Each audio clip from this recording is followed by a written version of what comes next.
The Sleeping Beauty in the Wood.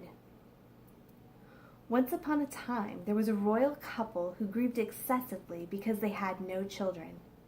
When at last, after long waiting, the queen presented her husband with a little daughter, his majesty showed his joy by giving a christening feast so grand that the like of it was never before known. He invited all the fairies in the land, there were 7 altogether, to stand godmothers to the little princess, hoping that each might bestow on her some good gift, as was the custom of good fairies in those days.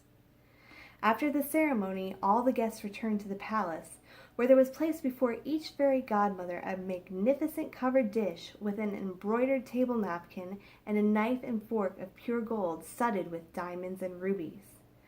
But alas! As they placed themselves at the table, there entered an old fairy who had never been invited, because more than 50 years before she had left the king's dominion on a tour of pleasure and had not been heard of until this day.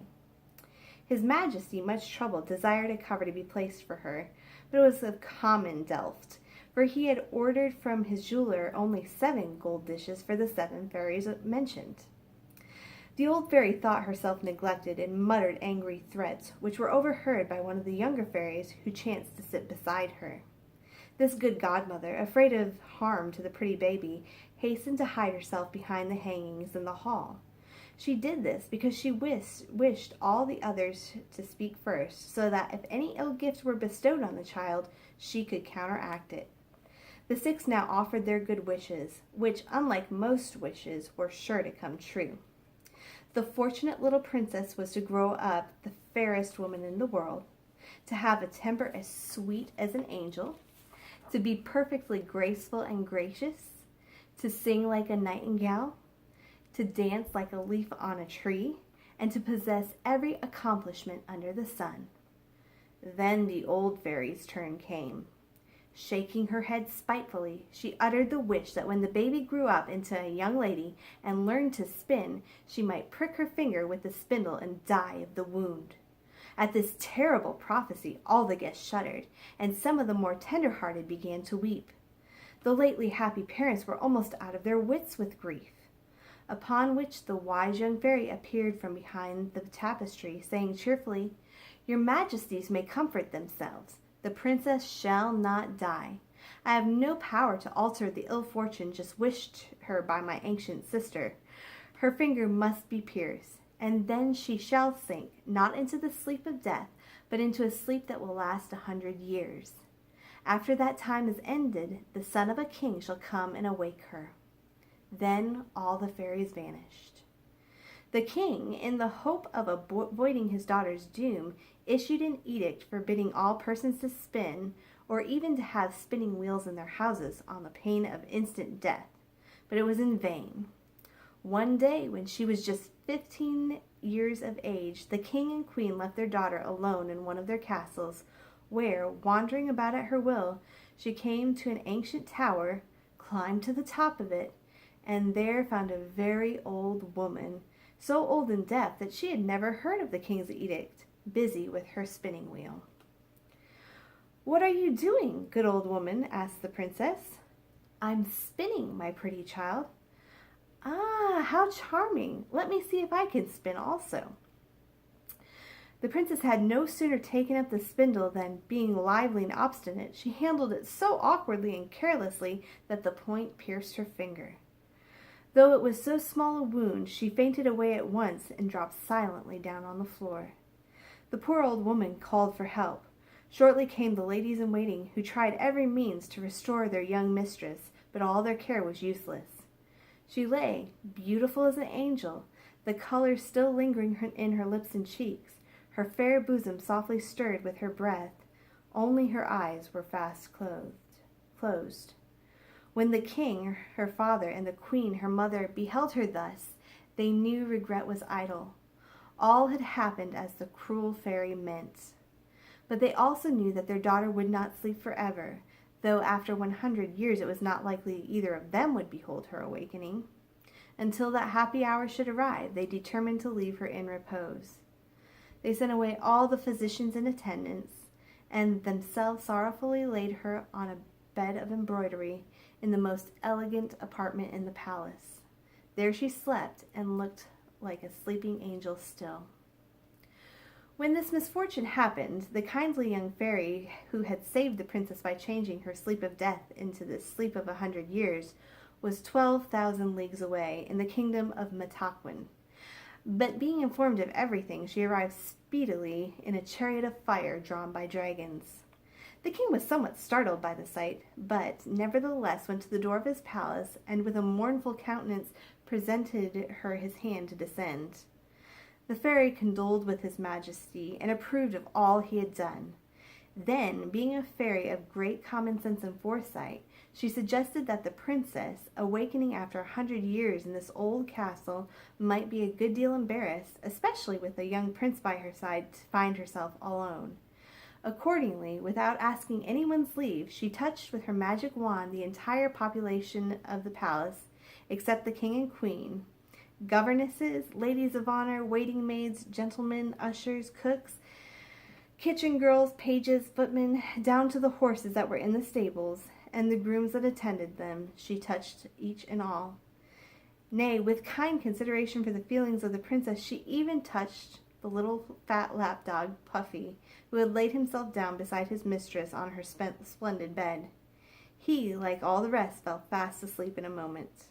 The very spits that were before the kitchen fire ceased turning, and the fire itself went out, and everything became as silent as if it were the middle of the night, or as if the palace were a palace of the dead. The king and queen, having kissed their daughter and wept over her a little, but not much, she looked so sweet and content, departed from the castle, giving orders that it was to be approached no more. The command was unnecessary, for in 1/4 of an hour there sprang up around it a wood so thick and thorny that neither beast nor men could attempt to penetrate there. Above this dense mass of forest could only be seen the top of the high tower where the lovely princess slept. A great many changes happened in 100 years. The king, who never had a second child, died, and his throne passed into another royal family. So entirely was the story of the poor princess forgotten that when the reigning king's son, being one day out hunting and stopped in the chase by this formidable wood, inquired what wood it was, and what were those towers which he saw appearing out of the midst of it, and no one could answer him.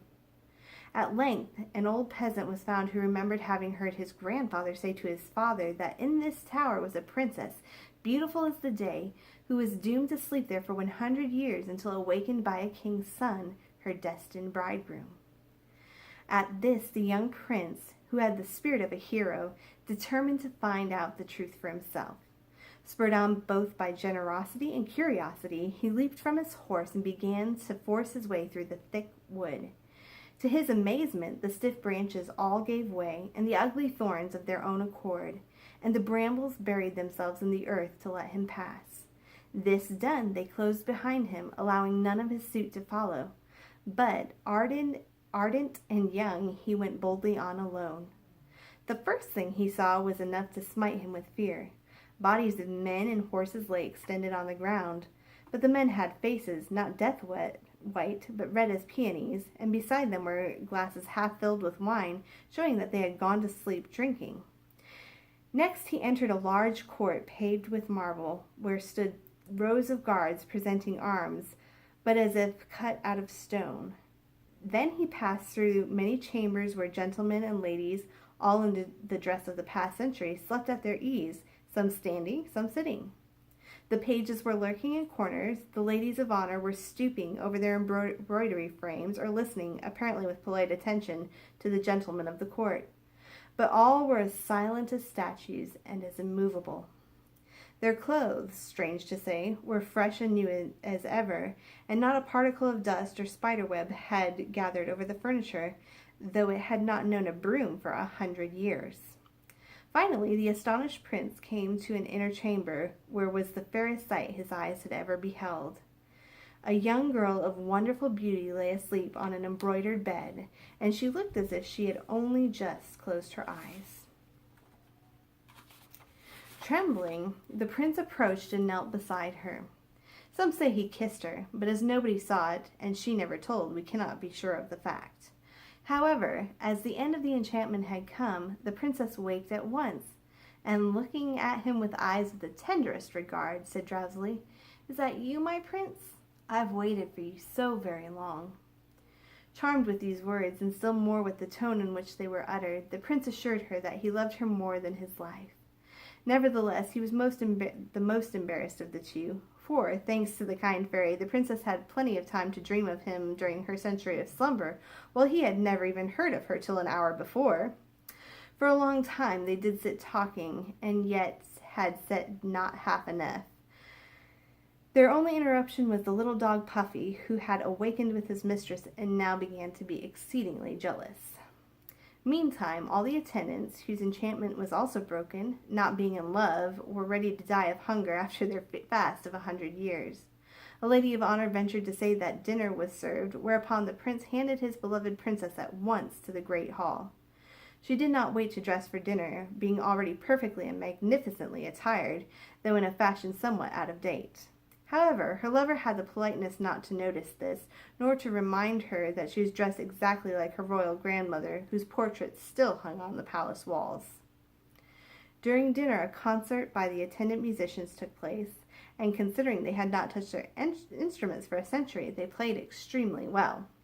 They ended with a wedding march, for that very evening the marriage of the prince and princess was celebrated, and although the bride was nearly 100 years older than the bridegroom, it is remarkable that the fact would never have been discovered by anyone unacquainted therewith. After a few days they went together out of the castle and enchanted wood, both of which immediately vanished and were never more beheld by mortal eyes. The princess was restored to her ancestral kingdom, and after a few years the prince and she became king and queen and ruled long and happily. The end.